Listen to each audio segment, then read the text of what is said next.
This Saturday, we have only one guest who will be the principal player sa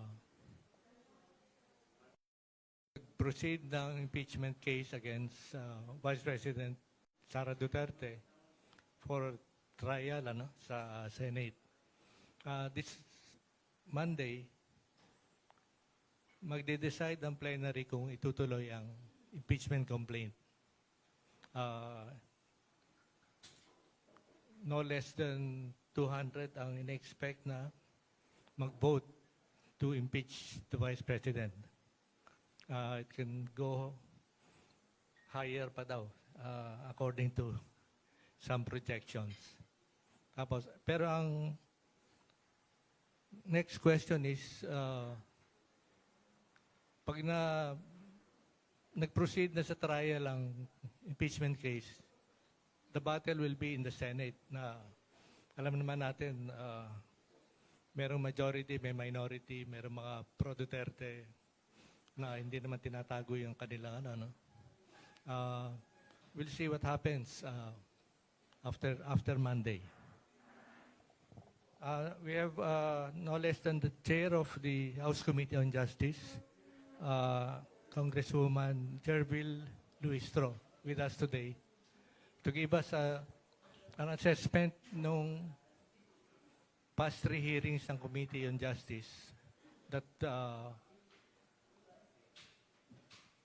inano nila yung how do you call that? Yung basis ng impeachment outlined in the Constitution na so matutuloy na ngayon without any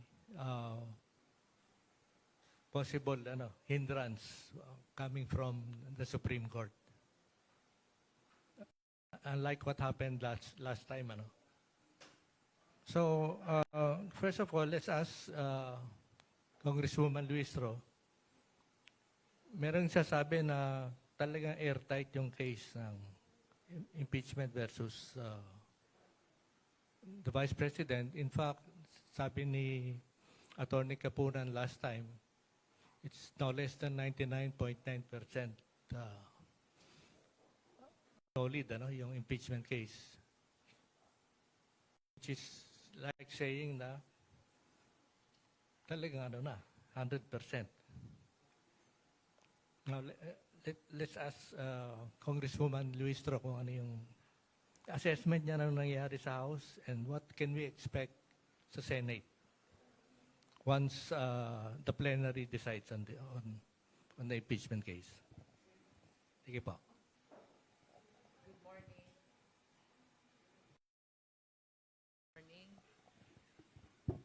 Good morning.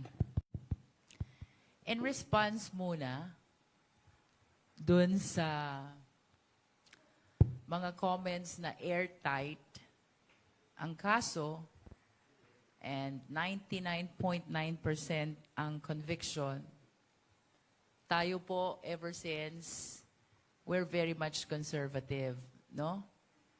So I wish to invite the attention of the public to the fact that we have never seen the defense evidence, even the slightest way.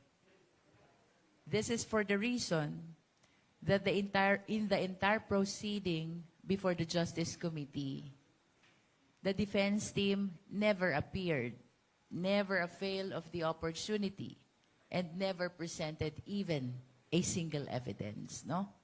So, of course, we have seen the evidence. They're strong enough for the purpose of determination of probable cause. Pero pagdating po sa trial, assuming that the committee report, the finding of probable cause will be affirmed by at least 1/3 of the members of the House, assuming only, pagdating po sa trial, I think it is important to see first the defense evidence. No?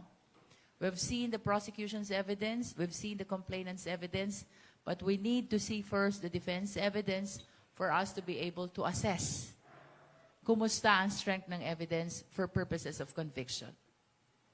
Now, with regards to the current proceeding before the House of Representatives, alam po natin lahat na natapos na ang determination of probable cause ng Justice Committee.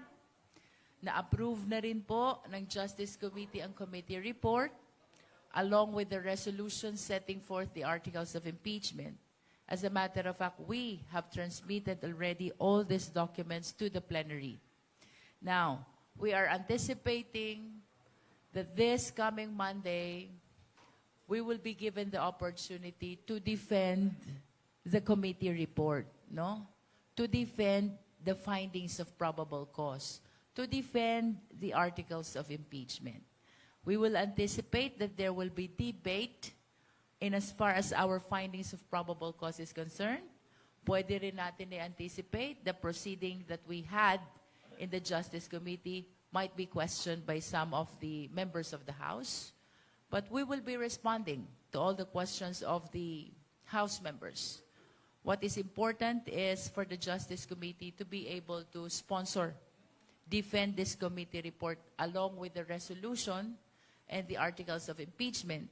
And after the debate, we can look forward to the plenary vote.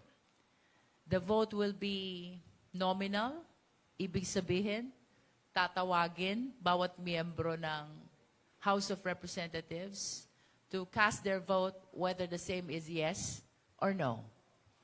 On the assumption only that we will be able to get at least 1/3 vote of all the members of the House, then this means that the articles of impeachment will be transmitted immediately to the Senate, no?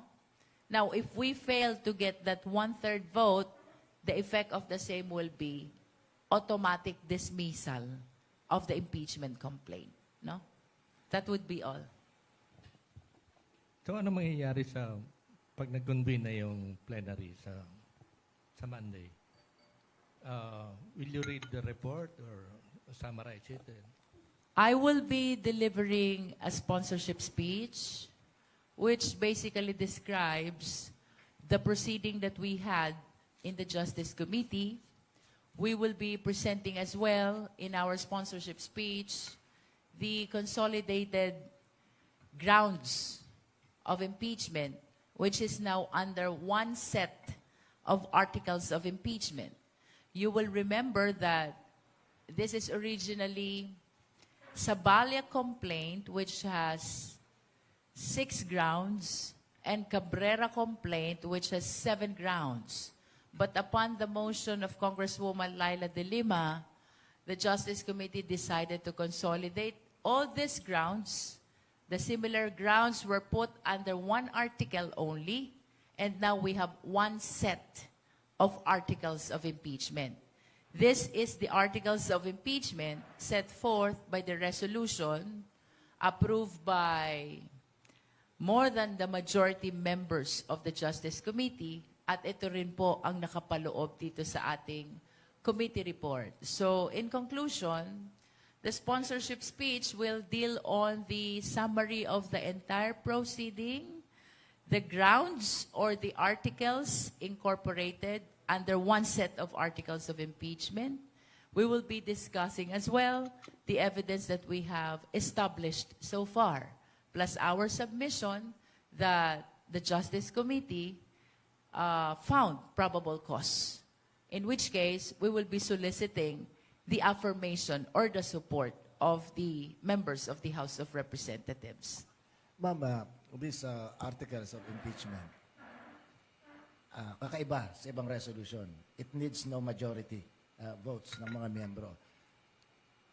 Ma'am, paano kung magko-sponsor o magko-author dun sa resolution na yan, ay more than 106 na?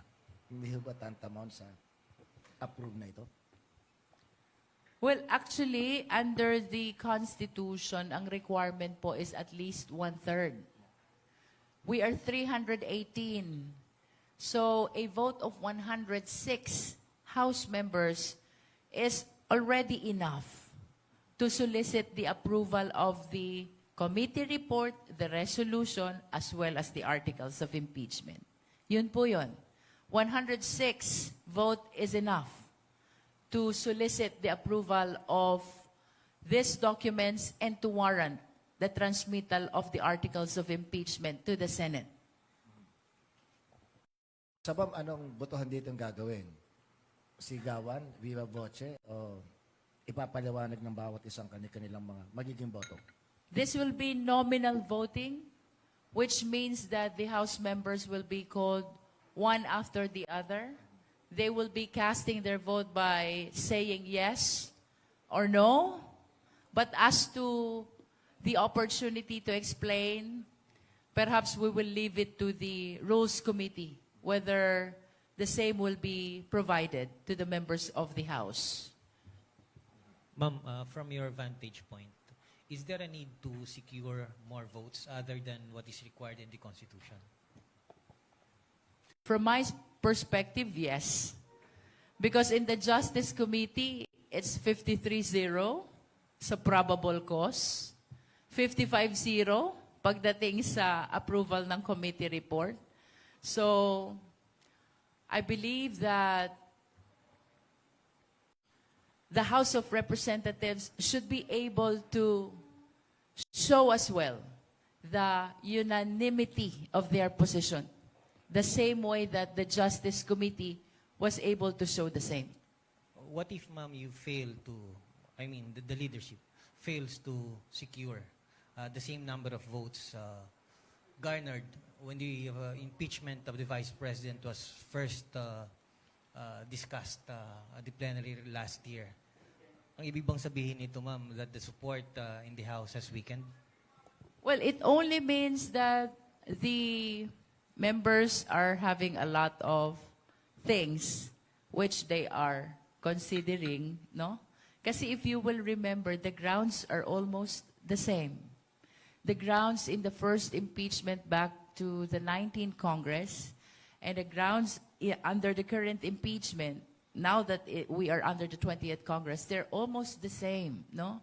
So if some members are changing their position on this impeachment, it only means that there are factors which are present now, not present before, which probably affect their position today. Ma'am, follow-up na lang.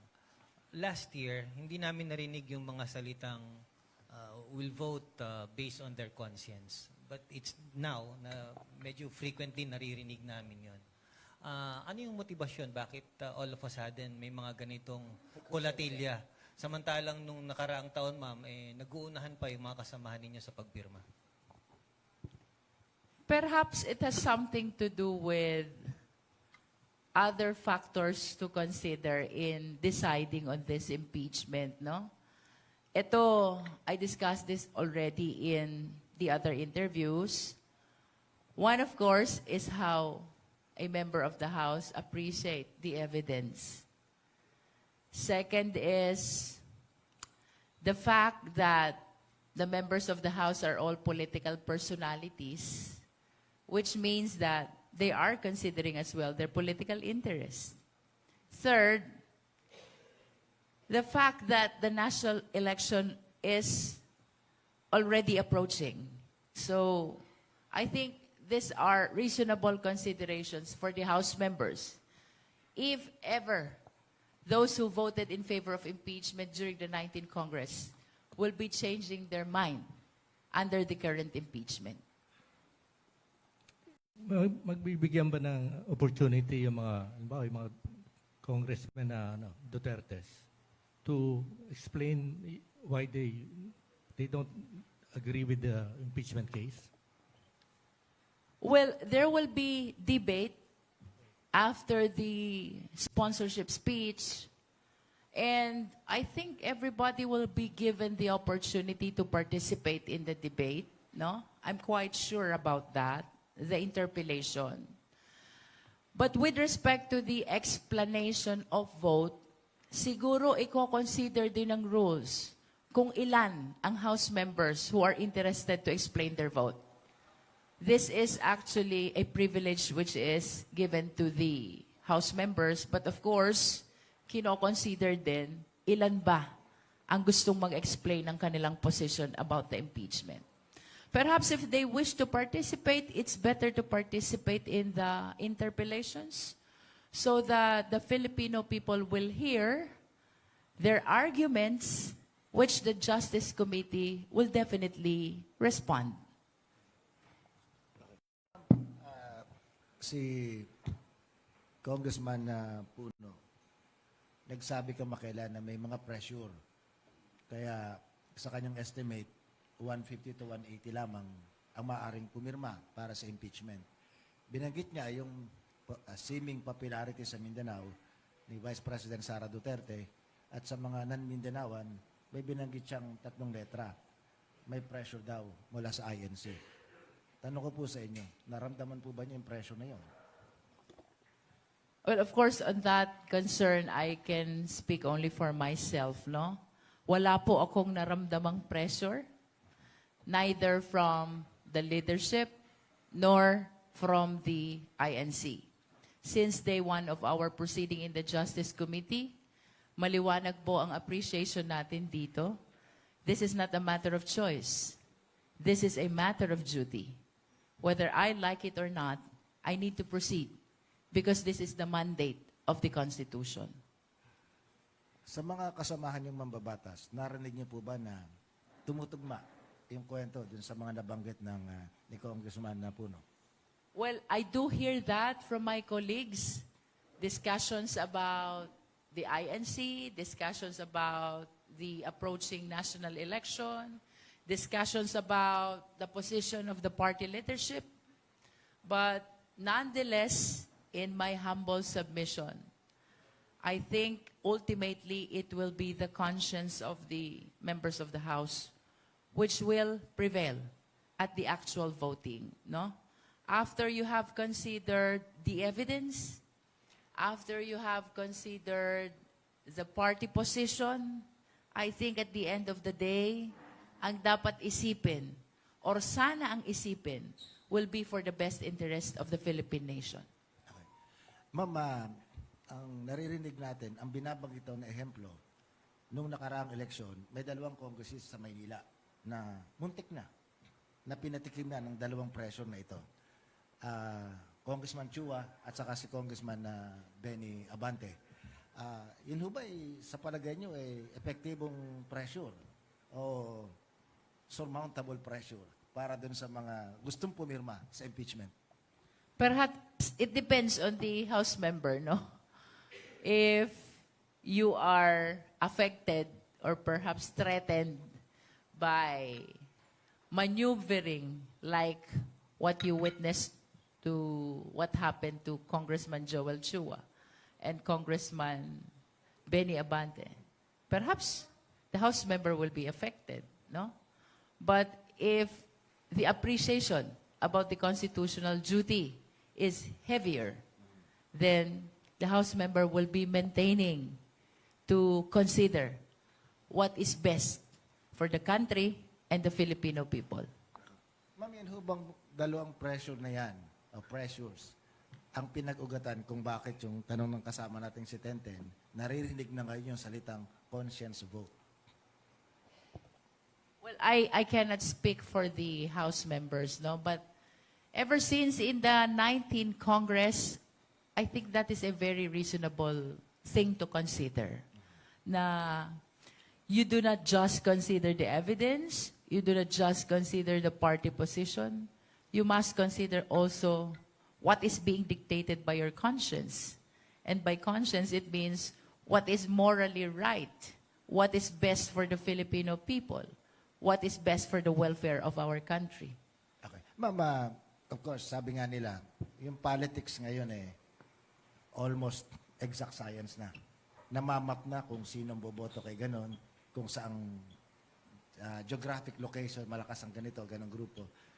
Ma'am, yung ba'y napag-usapan man lang ninyo ng mga kapartido ninyo, kagrupo ninyo mga kongresista, para ma-estimate ninyo kung ilan ang matitira sa mga bumoto at ilan ang madadagdag sa pwedeng mga bumoto? Are you talking about the voting in the plenary? Yes, ma'am. Well, hindi. Sapagkat ang focus po natin is only on the proceeding. As a matter of fact, I will be standing in the plenary, I think this coming Monday, but I never preempted as to who will be voting in favor of the impeachment and who will not be voting in favor of the impeachment. In other words, my focus only is to defend the findings of probable cause of the Justice Committee. As to who will be voting to affirm the same, we're leaving that up to the exclusive judgment of the members of the House of You are Representatives. giving the reason, but you are not campaigning. No, I'm not campaigning. Sino magpe-preside sa session sa Monday? Let me just Speaker. clarify that. I'm not campaigning in the sense that I don't reach out to House members. I don't call them. I don't talk to them. But of course, the purpose of standing in the plenary this coming Monday is to defend the findings of the committee and to solicit the affirmation of the rest of the House members that the findings is correct, that the appreciation is correct, that this must be transmitted to the Senate for trial. But other than that, I do not resort to other means to be able to communicate to the House members.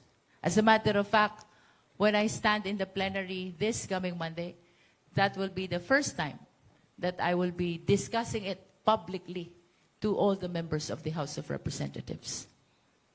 But will the plenary allow yung dissenting votes? Halimbawa, from members of the Duterte family na nasa Congress or yung mga young congressmen na tumitira sa Well, since this is a political exercise, of course we anticipate that there will be members of the House who are against the findings of the Justice Committee. So they will be making manifestations, they will be raising questions perhaps on constitutionality and the manner of appreciation of evidence. We anticipate all this. And I think that's part of due process, so that there will be thorough deliberation before the voting on the approval of the committee report. Ma'am, gaano magiging lenient at maunawain yung liderato ng Kamara sakaling yung target natin na numero ay hindi ma-achieve? Magre-resulta ba ito dun sa posibleng rigudon sa membership at leadership ng mga major committees? Even speakership for that matter. I cannot speak for the leadership, no? Pero gaano ba ka-lenient ang leadership? Well, I think everybody understands naman that this is a political exercise. There are a lot of national parties in the House. So, tingin ko naman even the leadership is anticipating that there will be some members of the House, we do not know the number, who will not be supportive of the Justice Committee. As to whether this will result to the reorganization of the leadership, perhaps let's wait and see kung anong mangyayari. Yung konteksto sa tanong ko na ito, ma'am, ay dahil alam naman natin na yung mayorya ngayon sa Kamara ay binubuo ng coalition of political parties. Nakikita po ba natin na pagkatapos nitong historic na botohan na ito sa Lunes, nakikita ba natin yung pagtalon ng mga ibang dating kabilang dun sa majority coalition papunta dun sa opposition? I am very much conservative in my approach in this political exercise, and it has never been my practice really to preempt things from even before they happen, no? So, I really cannot comment if ever there will be House members who will be transferring from one party to another after the result of voting on these articles of impeachment. Sige ma'am, medyo i-rephrase ko lang ng konti yung tanong. Baka makakuha kami ng sagot. Ma'am, alam naman natin na nakakati ang House generally sa minority at majority. Pag bumoto ka sa speaker, yung nanalong speaker, you are with the majority. Ang tanong ko sa inyo, ma'am, kapag hindi ba bumoto sa impeachment na ito o hindi pa mabor ang isang kongresista, siya po ba'y mabibilang na sa minorya? I don't think, sapagkat napakarami naman po ng bagay na pinagbobotohan sa plenaryo, no? This impeachment process is just one of the several important concerns which are being voted upon in the plenary. This is just one constitutional process where the decision, the positions of the House members will be solicited. Ako, from my end, I don't think that this will immediately result to transferring to the minority. Ma'am, kayo po yung lawyer, so magaling po kasi semantics. Sabi nyo, this is just the one. Hindi ho ba, this is the one? Yeah, I understand and I recognize that this is a very important political process, no? But there are other policies, issues which are being voted upon, which are equally important to this political process as well, no? So, tingin ko naman, hindi naman ito lang yung magiging consideration ng leadership in deciding with respect to the perceived reorganization, should I say, after this political exercise. Ma'am, since you will defend the articles of impeachment, tama ba na ang kasunod kong inference, kayo ang magiging lead ng prosecution team? That's another matter which I cannot preempt, no? Well, of course, I acknowledge na back in 19 Congress, tayo po ay bahagi ng prosecution panel. But this is a different situation already. We do not know whether we will be elected. And let me make it clear to the viewing public, ang pagiging taga-usig po, being one of the prosecutors, we do not volunteer. We will be elected by the plenary. So first and foremost, I don't know if we will be elected to join the prosecution panel, no? And as to whether we will be considered to lead, I cannot preempt that as well. Pero meron ng names na nagka-crop up sa prosecution panel. Since I presided the Justice Committee, I took the initiative of volunteering names of justice members who have correct appreciation of the case. Mahalaga po na ang tatayong taga-usig or prosecutors ay lubos na nauunawaan ang kaso. And, Tsaka dapat lawyers. well, under the rules, wala po tayong ganyang requirement. If we examine the rules of impeachment, even the rules of the Senate, they do not require that the prosecutor should be members of the bar. No, wala pong ganyang requirement. Even the judges. Yes, and we've seen that in the past impeachment processes, no? Kaya lang, since alam po natin that ang pupuntahan nito ay trial, I think it is a reasonable position to say na between a lawyer and a non-lawyer, lawyers have better appreciation of these impeachment complaints. Mama, ang question ko po sa inyo, kayo quote-unquote, magbebenta ng articles of impeachment. Ayaw pala gamitin salita magbebenta. Kayo ang magtutulak, magpupursige na ma-approve sa plenary. Kayo ang chairman ng Committee on Justice. So, I suppose kayo yung pinakang knowledgeable at this point. Hindi ba ma'am, pag nagtagumpay at binotohan ito ng nakararami o ng sapat na bilang, ang tagumpay dapat na doon sa trabaho ang pasasalamat nasa sa Committee on Justice. Pag hindi naman ito nakalusot sa plenaryo, liliman po ang bumoto, 55, ay sigurado po ako kayong sisisihin. So hindi ba ma'am, it goes without saying, dapat kayo na rin yung lead prosecutor? Let's leave it up to the plenary, no? And ako, confident po ako in my capacity as Justice Chair, napakahuhusay po ng taga-Justice Committee. They really have the correct, accurate appreciation of the case, including the evidence in support of the different articles of impeachment, which now are 4 only, no? Confidential fund, unexplained wealth, bribery, threat. That's how we consolidated the different grounds of impeachment, no?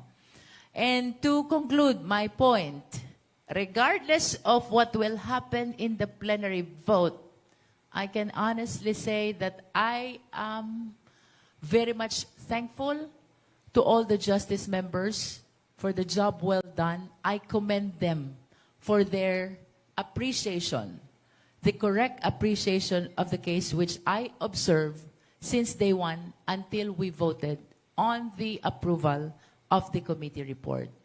Perhaps some may not be observing, ang chairman po ng Justice Committee, I never voted in the so many concerns that we voted on in the Justice Committee, no?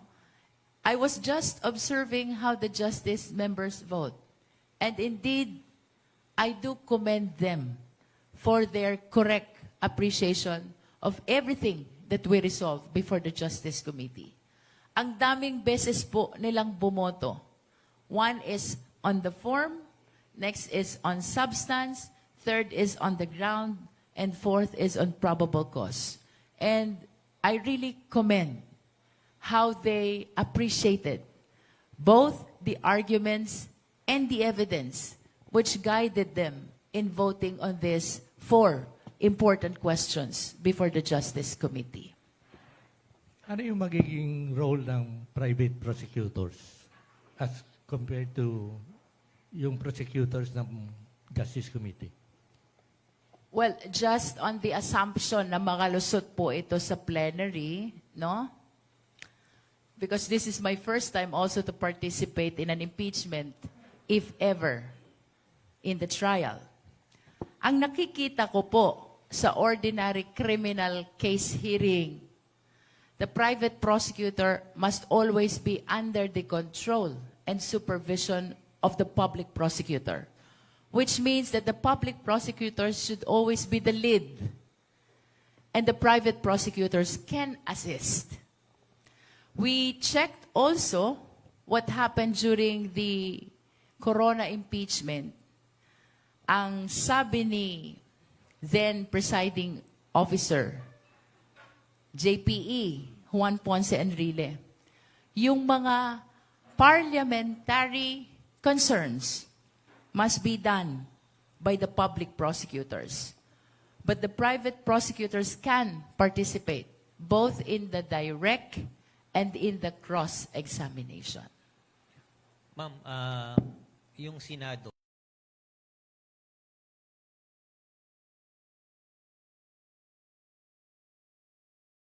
for lack of better term, ay kilalang kuta ng mga masugid na taga-suporta ng pangalawang Pangulo. Do you think when the trial starts, dadalo ang pangalawang Pangulo dito, bagay na hindi niya ginawa sa kabila ng napakaraming imbitasyon ng inyong komite? I wish to believe na dadating ang Vice Presidente. Why?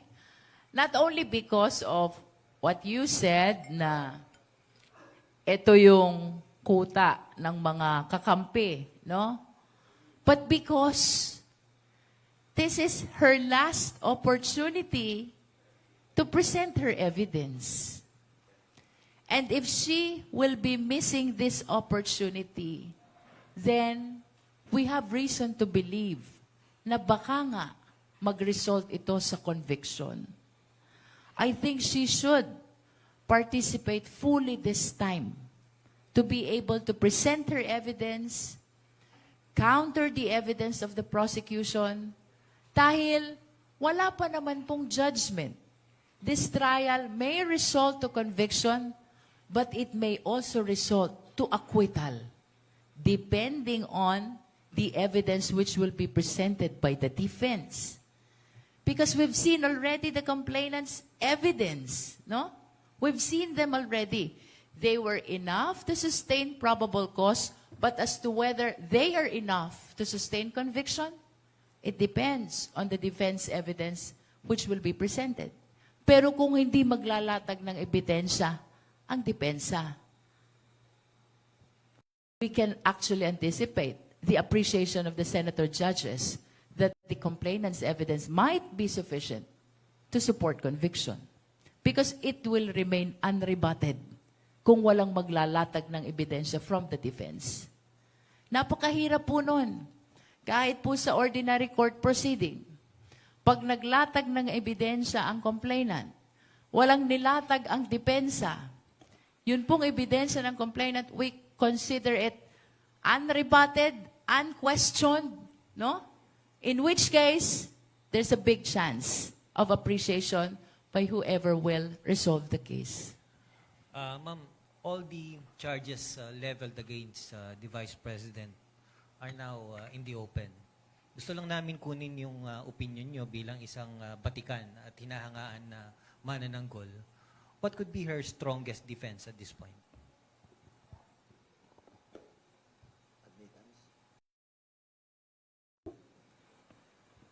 Mas maganda siguro sa depensa itanong yan. To be very honest with you, I'm totally clueless.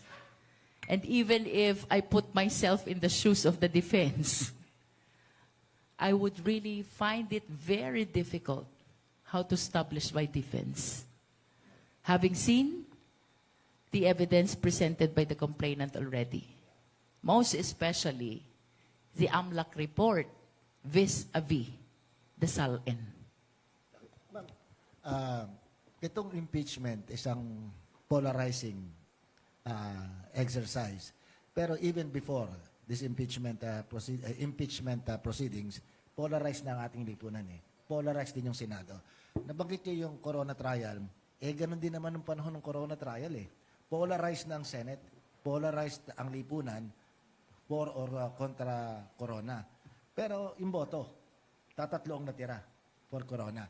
Ang tanong ko sa inyo, ma'am, yung ganun bang sitwasyon ay pwedeng mangyari muli? Well, ang daming factors which can actually change the position of the senator judges, no? Well, in fact, medyo unfair nga na parang piniprejudge na natin yung position ng mga senator judges. As you can see, none of them is commenting on the merits of the impeachment complaint, on the articles of impeachment rather, because they are very much conscious that as senator judges, they need to be impartial, they need to be independent.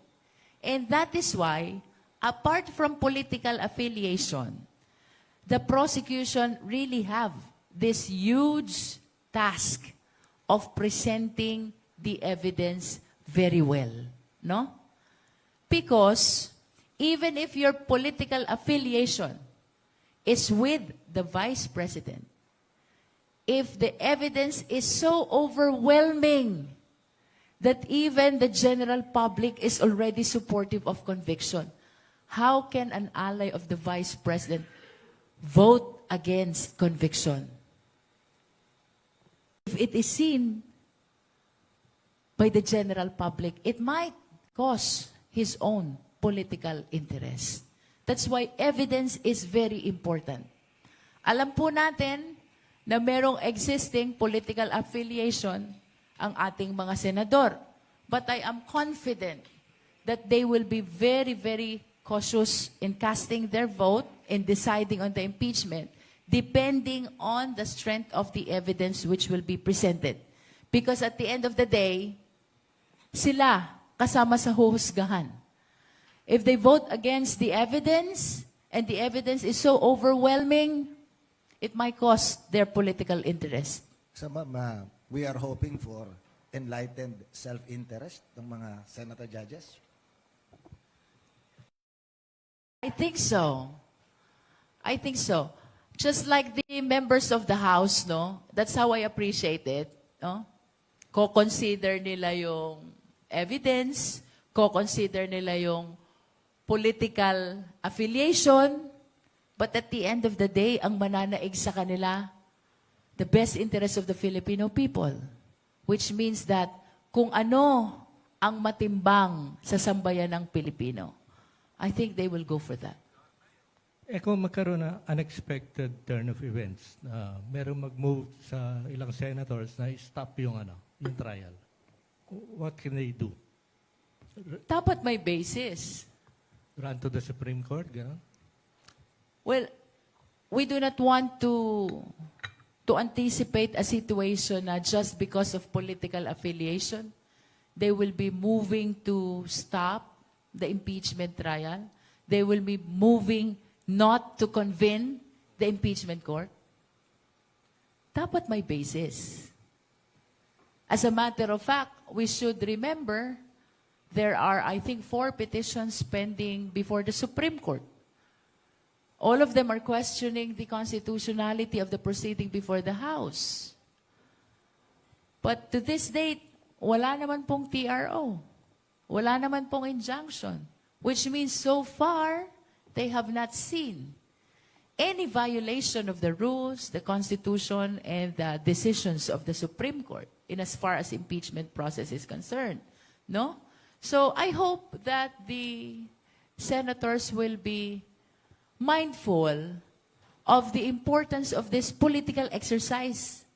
As a matter of fact, there's a specific article in the Constitution dedicated for impeachment. So, the decision of whether to stop or not should not be based solely on political affiliation. Let the people hear. Ano bang dahilan? Bakit gusto mo itong ipatigil? May question ka ba ng unconstitutionality? Are you mindful that there are petitions already pending before the Supreme Court? In the absence of reason, sufficient basis for a motion to stop convening the impeachment court, baka, kagaya ng sinabi ko kanina, it might cost the political interest of the senator already. Because I think survey now about having the impeachment trial is very much in favor of proceeding to Senate for trial. Which means, ang gusto ng Pilipinong nakararami ay magkaroon ng tamang paglilitis dito sa impeachment na ito. Ma'am, help us understand more. Kasi may nagsasabing ang Supreme Court daw masyadong overreaching, overacting nga, sabi ng mga non-lawyers. Ang tanong ko po sa inyo, ano ho ba talaga yung ibig sabihin ng 3 co-equal branches ng ating government? Kung ang Supreme Court ay aakto ng ganun, pinasukan yung usapin ng impeachment, pinatigil ang impeachment, mukhang the gods of Padre Faura must be that supreme. Yung courtesy naman, kung nakabati lang po sa courtesy yung pagiging co-equal, yung budget ng Supreme Court, kahit alam niyo may 20% dyan, bakante yung mga pwesto. And yet, hindi nyo iniisa-isa kung magkano talagang ginagasto sa sweldo. At the end of the fiscal year, dinedeklarang savings, tapos pinaghahati-hatian bilang bonus. Pero hindi ini-scrutinize ng mga kongresistang budget ng Supreme Court in the name of respect and being co-equal. Pero parang yata nare-reciprocate yung equal respect na binabagay. So, ang tanong ko po sa inyo, ano ba talaga pinagbabatayan para maging co-equal? Kasi kung pahintuin ng Supreme Court yan, ano gagawin? Sabi ni Senator Tito Soto, trabaho namin to . Imagine yung Senate President, pinagpapaliwanag ng Supreme Court doon sa kanyang comment na ginawa niya bilang Senate President at bilang Senador. Ma'am, your explanation please. Well, of course, we adhere to the principle of separation of power na ang executive ang tagapagpatupad, ang legislative ang tagagawa ng batas, ang legislative din ang taga-dinig ng impeachment process na ito. Initiation belongs to the lower house, trial and judgment belongs to the Senate. At ang hudikatura naman, ang taga-interpret at resolve ng lahat ng mga issues concerning our existing laws, no? Nevertheless, regardless of our opinion on how the Supreme Court is addressing questions of constitutionality which are being filed before them, let us always remember that the Supreme Court is the final arbiter in all issues concerning our existing laws, rules, decision, and that includes issues concerning the impeachment process. In other words, regardless of how I think and regardless of how you think, under a civilized society like ours, we should recognize that authority of the Supreme Court as the final arbiter. So, ma'am, ang impeachment court, dalawang presiding officer. Yung Chief Justice at saka yung Senate President. Eh, pinagpapaliwanag nga nung... The Chief Justice will be the presiding officer if the official being impeached is the President. Yep. But this time, Senate President lang. the Senate President will preside because the impeachable official concerned is the Vice President. So, ma'am, may chance bang mangyari yung sinabi ng isang senador? Robin Padilla, sabi nga, tungkulin daw nila sa minorya na umopose. Kaya nga the opposition eh. Exactly, yun ang kanyang words na ginamit. Pwede bang mangyari yun na magbotohan yung mga senador? Ayaw namin ng impeachment. Mas marami kaming umaayaw. Pwede bang mangyari yun? So we respect Senator Robin Padilla, no? But in the absence of reason, of basis, why the impeachment court should not be convened, I think it will be very difficult to understand why they will move not to convene. Dapat ilatag muna nila ano bang dahilan. Eh, kung ang Supreme Court nga, to this date, they're not issuing TRO, they're not issuing an injunction, he should give us opportunity to hear first. Ano bang dahilan nyo why you are against convening the impeachment court?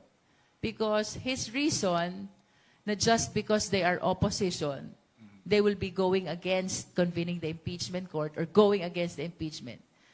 That's very difficult to understand. This is a political exercise. What is at stake is the best interest of the sovereign Filipino people. Medyo hindi ko narinig yung isang word na binanggit nyo. Ano binanggit nyo? We expect o we respect? Yung paliwanag ni Robin. I respect Senator Robin, but his statement is quite difficult to understand in the absence of reason or basis why we should not proceed to convening the impeachment court. Last week, sabi nung isang lawyer na resource person natin, he does not expect Sara Duterte to appear before the Senate. What do you think? Yeah. Ako, I do not want to preempt whether she will appear or not. But if I were in her shoes, I will appear because this is my last opportunity to present my case. If I miss this opportunity, then I should anticipate the possibility of losing this case. Or in other words, receiving a judgment of conviction. Sino ba harap sa na lawyers ni Sara? I anticipate that the legal team she introduced before will be the same legal team who will be appearing this time. I think that's Fortuna Narvasa, along with Attorney Poa. That's what I see during their press conferences. In February of this year, ma'am, the Vice President has announced her intent to run for President in 2028. Knowing fully yung nitty-gritty at nung kasong ito na kinakaharap niya, how will this impact her chances, ma'am, from your vantage point again? Well, ako po naniniwala na malaki ang epekto nitong impeachment trial na ito on the possibility of the President of the Vice President being elected in 2028. I think the issue now is whether she will be elected or not, because the fact of running has been pronounced already by her, no? I express my faith to the sovereign Filipino people that whatever will be the decision of the impeachment court, as a matter of fact, I believe that the proceeding in the Justice Committee already affected the position of the Filipino people on whether or not they will be supporting VP Sara for president, no? Yes, she has pronounced already her intention to run, but this is only my humble opinion that the proceeding before the Justice Committee, the evidence that they saw during the proceeding, what will happen in the plenary on Monday, and what will happen in the trial, even without conviction, just the fact that the people were able to see the evidence, I think this have huge impact already on the chances of the president as to whether she will be elected or what. Ma'am, nabanggit nyo rin kanina kasi na pinanood nyo yung corona trial. Nung naaalala, hindi nyo eksakto, pero portion lang.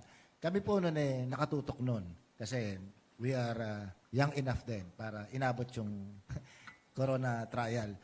Napansin po namin, kapag yung mga private prosecutors ang nagsasalita, binabardagol ng mga senator judges to the point na hindi nga makapagsalita binubulabog, sabi ng mga Tagalog, binubulabog yung pagkasalita. So, lesson learned ba yun na pagka medyo yung usapin contentious ang patatayuin at magdedepensa yung congressman na prosecutor? Well, kung ako if I will be part of this prosecution panel, siguro isa lang ang parameter ko, yung familiarity ng prosecutor to the ground, no? Regardless of whether he is a public or private prosecutor. And to your observation about Bardagulan, I think if that happens, with courtesy, I will be manifesting my observation that the questions being raised are no longer relevant to the impeachment case.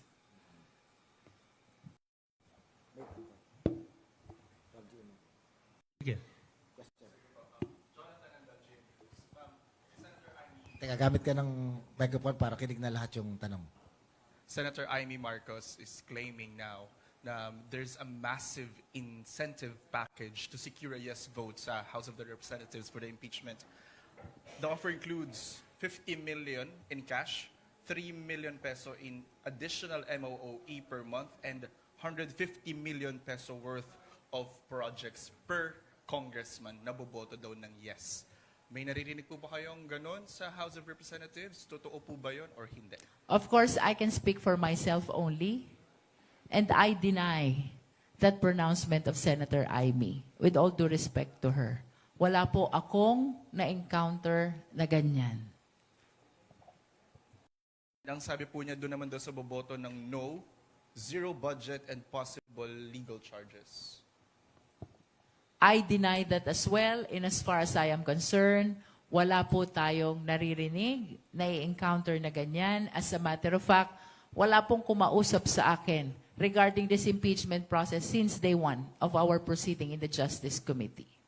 Thank you, ma'am. Sa Monday, interpellation lang po ba yun ng debate or do we expect na ng botohan? Gaano po ba katagal ang itatagal ng interpellation? What I anticipate is we will be allowed to deliver our sponsorship. It will be followed by debate, and then after the debate, we should proceed to vote. We understand that this is a constitutional process which must not be delayed. As a matter of fact, you can see from the rules, every step of the way, there is a period provided when to finish, which means that this must be acted upon with haste.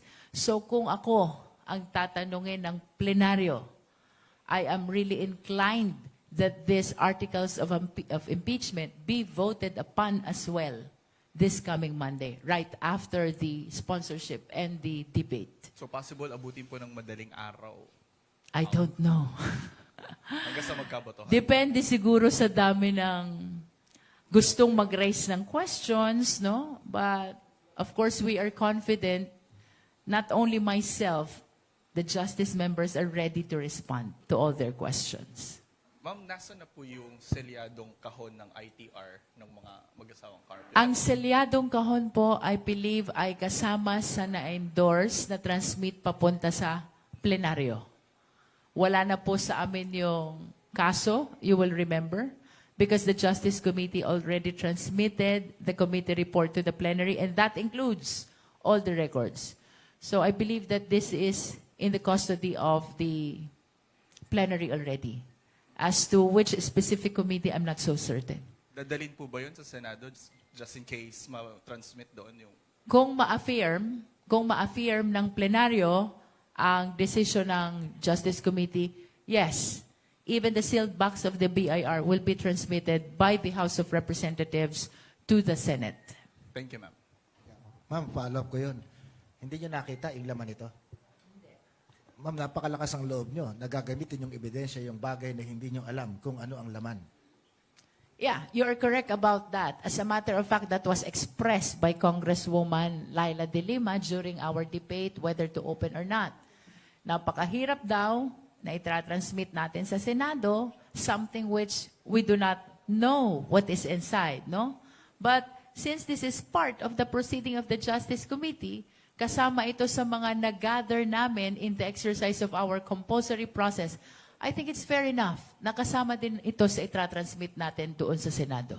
Ma'am, itatransmit ito, bahagi ng nag-gather nyo, pero ito po ba'y tutukuyin nyo na ebidensya o hindi? It is not yet considered as evidence because as a matter of fact, wala naman tayong nakita dahil hindi natin binuksan, but we are interested to see what is inside as well. And we honestly believe that if we transmit this to the Senate will be in the better position to open this. Ma'am, sa impeachment nun kay dating Pangulong Erap Estrada, may halos kahalintulad yan eh. Yung second envelope ba yun? Na ayaw buksan, may gustong buksan, hindi pinabuksan, nag-EDSA 2, nalaglag si Erap. Bandang huli, nung nireconvene yung Senate as an impeachment court, binuksan, wala pala namang smoking gun.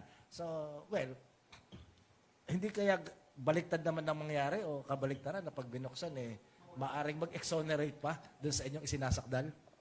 Well, actually, ang laman po nung kahon, I believe are ITR. Sapagkat yan po ang sinabpina namin. We issued subpoena duces tecum to the BIR to produce the income tax returns of the Vice President and spouse, no? But as to the amount reflected as income of the spouses, hindi po namin alam. Kasi hindi nga po namin nabuksan. Pero dalawang bagay lang po yan. It's either they will be able to justify the SALN, including the AMLAC report, or they will not be able to justify. Dalawang bagay lang po yun. Yun pong 6.7 billion na AMLAC report, pwede na maipaliwanag ng ITR na meron silang ganun karaming kinikita from their personal income, no? Yun pong 88 million na net worth sa SALN, kasi pag kwenta nyo po yung sweldo nila, 30 million lang dapat. But it's 88 million. So we have to see from the ITR, meron ba silang malaking personal income from their businesses, kaya nagkaroon sila ng net worth na 88 million. So dalawang bagay lang po. It's either the ITR will be able to explain both the net worth in the SALN and the 6.7 billion total covered in suspicious transactions, or they cannot explain that. So, ma'am, I can sense kung saan nagagaling ang inyong confidence. Pag naipaliwanag ng ITR na pwede pala yung 6.7 billion pesos, mahirapang ipaliwanag yung veracity ng kanyang SALN. Pag tumugma dun sa kanyang SALN, yung kanyang ITR, mahirapang ipaliwanag yung report ng AMLAC. I agree to that because the SALN and the AMLAC report are contradictory. No? So if the ITR will be able to explain the SALN, definitely it cannot explain the AMLAC report. So, But if it can explain the AMLAC report, definitely it will not be able to explain the SALN. damn if you close, damn if you open. Either way, a lot of things need to be explained. Ma'am, you've been presiding the Justice Committee for a couple of months now. Can you walk us through the experience, good or bad? Well, it was indeed challenging considering the number of petitions already pending before the Supreme Court. Naghihiring kami, tapos at the back of our mind, there's always the possibility that we will be stopped by the Supreme Court, no? So, for us in the Justice members, isa lamang po ang tinutukan namin doon. Make it sure that we follow the letters of the rules of impeachment, the Constitution, and the decisions of the Supreme Court, no? Halos ginawa po naming Biblia yan. Just to make sure that we do not deviate from the rules of the Supreme Court. Because, of course, bagaman nagkakaroon ng debate sa Justice Committee, like in the opening of the box, anong sabi ng mga congressman? This is a constitutional mandate. Impeachment should be considered as an exception to all those confidentiality, no? Pero nanaig po na wag buksan. Why? Because we are conscious that we owe as well to the Filipino people to be able to continue this impeachment process. And if this will be transmitted for trial, to be able to reach the finish line, whether she will be convicted or acquitted, no? Palagi pong nagkakaroon ng debate why we are compromising the authority that is exclusive to the House of Representatives. Palagi po yan ang tinatanong ng Justice members sa akin as Justice Chair. Why are we not asserting our exclusive authority? At isa lamang po ang sinasagot ko sa kanila. Utang din natin sa taong bayan na magtuloy-tuloy ang prosesong ito at makarating tayo sa dulo and finally marinig natin kung may pananagutan ba o wala ang ating Vice Presidente. If we become very aggressive in exercising our power without considering the possibility that a TRO might be issued, we will not be able to see anymore the conclusion of this case. And we owe this to the Filipino people. They need to see whether or not the Vice President is guilty or otherwise.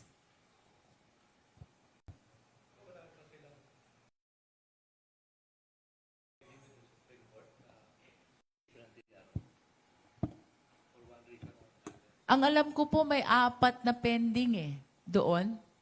Questioning the constitutionality of the proceeding before the Justice Committee, questioning the issuance of subpoena, alleging that this is a fishing expedition, no? Yun po yung mga allegations nila doon. But to this date, so far, awa ho ng Diyos, wala pang TRO at wala pa ring injunction na lumalabas. And considering that this is a constitutional duty, our position is to simply continue for as long as we are not being stopped by the Supreme Court. Ma'am, para mas magulong usapan, nalantad na naman yung mga ebidensya sa pagdinig ng House of Representatives. Meron bang pipigil sa isang individual, sa isang taxpayer, na pagsamasamahin yung mga ebidensyang publicly available na at yung mga nabanggit na pangalan ay kasuhan ng plunder sa ombudsman? Well, we cannot stop anyone who wishes to pursue a criminal case of plunder before the ombudsman, no? As a matter of fact, maalala nyo, during the time of the former ombudsman, they docketed the committee report of Congressman Joel Chua about the proceeding of the Committee on Good Government and Public Accountability. And I remember, there are recommendations in the committee report about the filing of criminal cases. So, this is also my question. as to the status of this committee report, considering that the same has been docketed, which means kaso siya. It was treated as a case by the former ombudsman. E tanong ko din po iyon, ano na ho kaya ang status ng committee report na dinakit at kinonsider na reklamong kriminal ng dating ombudsman? Actually, it's not only a criminal case, but an admin case as well. And I understand that the same is not only against the Vice President, it includes even the officials of the OVP and DepEd, most especially the Special Disbursing Officer, the SDOs.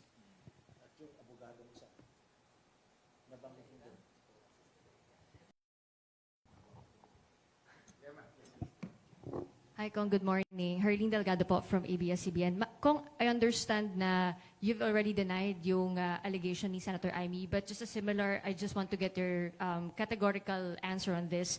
Natanong si VP Sara Duterte yesterday kung ano yung reaction niya dun sa reported enough votes sa plenary for her impeachment, and she said, so madami ang pumipera gamit ang pangalan ko, sana maambunan ang mga constituents nila ng mga pera sa kanilang bulsa o maleta.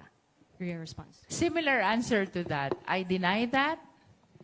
Wala po tayong na-encounter na mga ganyang offer. As a matter of fact, we consumed 2 months in the Justice Committee. Wala pong kumausap sa akin, nag-alok sa akin, nanakot sa akin. I deny the statement of the Vice President. Ma'am, yung halagang binanggit 50M, hindi naman sinabi kung worth of project, soft or infra. Pero 50M po yun, ang binanggit ni Senadora Amy. Ang tanong ko po sa inyo, hindi po ba kayo na-insulto? Kasi may vlogger na nakakahingi ng 75M eh. 300 pala in total. Ako kasi, I do not pay attention, so much attention on that, no? Tayo po'y nagfo-focus lamang sa ating trabaho, no? The task of defending the committee report before the plenary is really tough. So instead of focusing on the baseless statements of the people around, I would rather focus on how am I going to deliver my report to the plenary. Mabilang, Sorry, i-correct ko lang. That's 50M's, 5 million lang pala in cash. Ang sinasabi niyang ino-offer ni Senator Amy. Ang sabi ni Senator Amy na ino-offer, 5 million in cash, 3 million additional MOE per month, and 150M yung projects ang ino-offer. Sorry. Just for the record, similarly, I deny that statement. Ma'am, for my last question. Sa mga kasong ganito bilang abogado, you hope for the best result, di po ba? Pero pinaghahandaan nyo rin na on the contrary yung lalabas na resulta. But sa kasong ito na lubhang sensitibo, kung sakasakaling ma-acquit ang pangalawang Pangulo, anong pakahulugan nito doon sa mekanismo ng impeachment? Well, I am very much positive with what is happening. The fact that the impeachment process is proceeding, it means na we are observing the mandate of transparency and accountability. And of course, we are submitted that in all cases, it's not always conviction. There is an option or a judgment of acquittal as well, no? So we're open to that.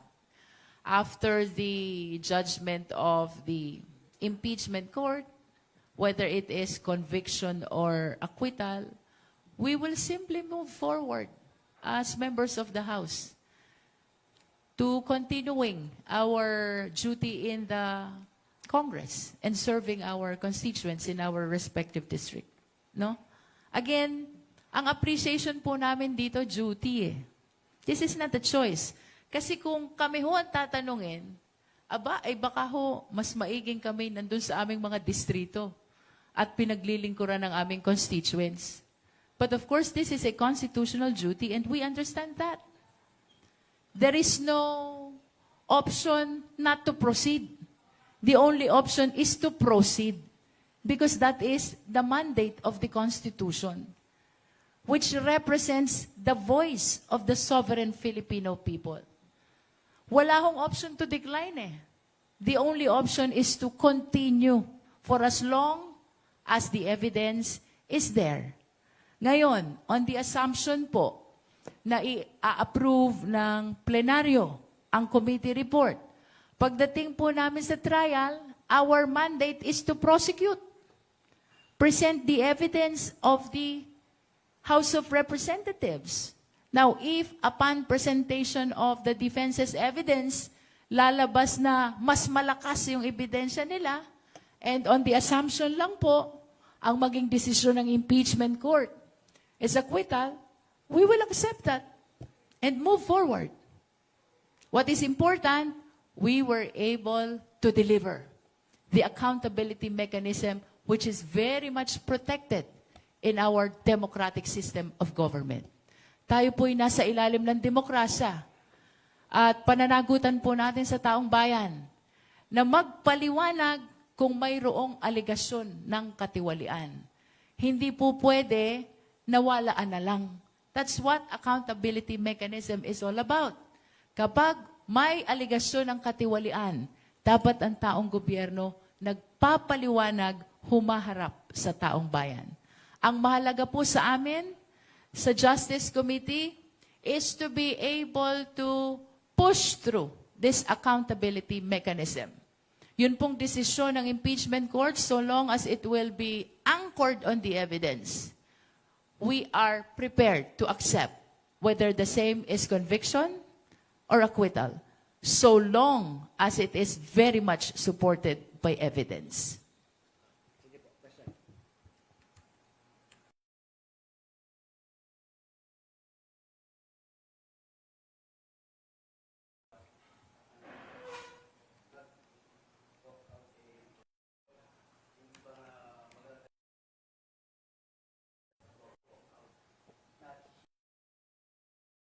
Depende po siguro sa magiging sitwasyon.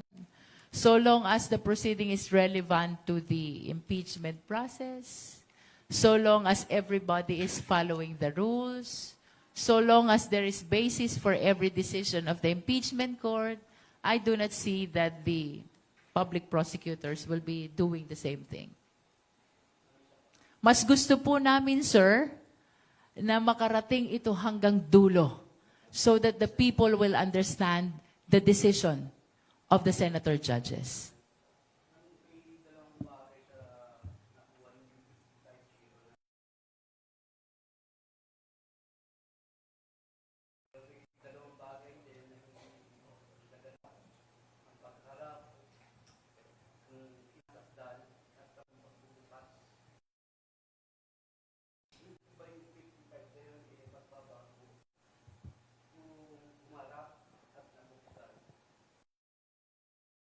Ang problema natin, sir, hindi nga humarap eh. And then the majority of the justice members decided not to open. And that is why I am looking forward na sana sa impeachment court, humarap siya. Because even the public prosecutors are interested to see her defense. And we will leave it up to the senator judges whether they will open or not the BIR box.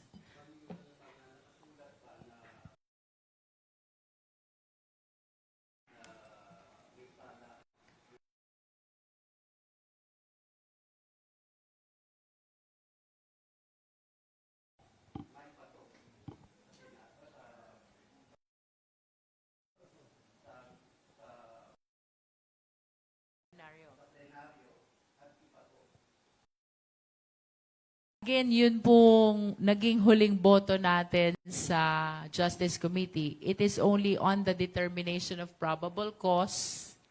And by probable cause, it was explained in the past impeachment processes. This is merely justification to be able to proceed to trial. No? You've seen the notices of disallowance, the decision of COA, the video of the Vice President, as well as the findings of the NBI. You've seen the AMLAC report vis-a-vis the SALN.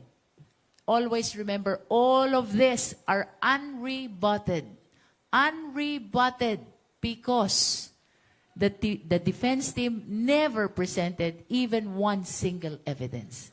Having said so, we are submitted to say that it even surpassed the requirement of probable cause. Enough for the Justice Committee to transmit it to the plenary and, with all due respect to the House members, enough for the plenary to transmit it to the Senate. Okay, ma'am. Sa political side, kasi sabi nga nila, impeachment naman it is also a political trial, political exercise. Ma'am, meron akong naririnig na nagsasabi na mahirap daw tumaya ang isang kongresista, maliban doon sa pressure ng dalawang grupong nabanggit na pag-usapan kanina. Kasi pag ikaw ay bumoto na for impeachment, kay congressman ka o senador, pabor sa impeachment, ang tingin sa'yo, ikaw ay anti-Sara. Kilala kung what you are against. Pero kung bumoto ka rin ng against sa Sara, hindi alam kung saan ka for, kung anong pabor. Hindi maliwanag kung ikaw ay pabor kay BBM o pabor kay ano. Kasi walang maliwanag kung sino yung alternative. Kaya ang seemingly, politically, ang mas may solidong foundation na tinatayuan ay si Sara. Ma'am, anong masasabi niyo sa ganitong political quibblings? I think this is not about whether you are pro-VP or anti-VP. That is not the question in the impeachment process. The question is whether or not the Vice President still possesses the fitness to continue serving as Vice President and whether she's still qualified to seek for other public positions. That is the question. The fitness of the impeachable official to continue serving and to continue to possess the qualification to seek other public position. This is not about whether or not we are pro-VP or pro-administration or pro-whoever are as well seeking to run for president, no? Ang question po dito, maliwanag. The fitness of the Vice President to continue serving as such and the qualifications she possesses to be able to run to other public offices.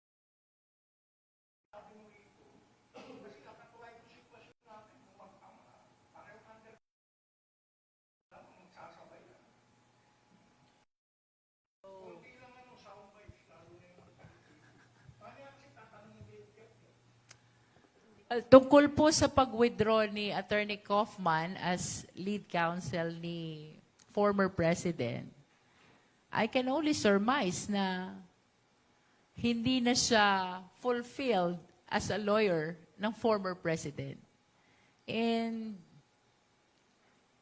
the decision came from Attorney Kaufman, not from the Duterte family. We've heard it, siya yung nag-withdraw. No? So, in plain view, ang interpretation ko lang po dyan, hindi na siya fulfilled, standing as the lead counsel of the former president. Perhaps the reason is, sa dami po ng attempts nila to question the jurisdiction of the International Criminal Court, eh palagi naman po itong nadi-deny. Ma'am, ano yun? White flag raising? I don't know really how you are going to interpret that. It's not for us to comment on that. Perhaps it's better to ask the Duterte family. Ma'am, kasi kung finire out siya, nung nagbabayad sa kanya, nahinaan sa kanya. Pero yung abogado ang umatras sa nagbabayad sa kanya, parang Wala naman sinabing fired out siya. May sinabi ba? wala po. Pero ang sabi niya, nag-withdraw siya eh. Yeah, the So- report was simply he is withdrawing as lead counsel. I think we should not go beyond that.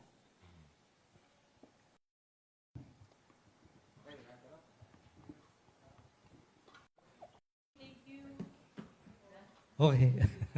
On that note, we'd like to conclude this Saturday News Forum's episode for today. I would like to thank the chair of the House Committee on Justice, si Batangas Representative Jervil Luistro,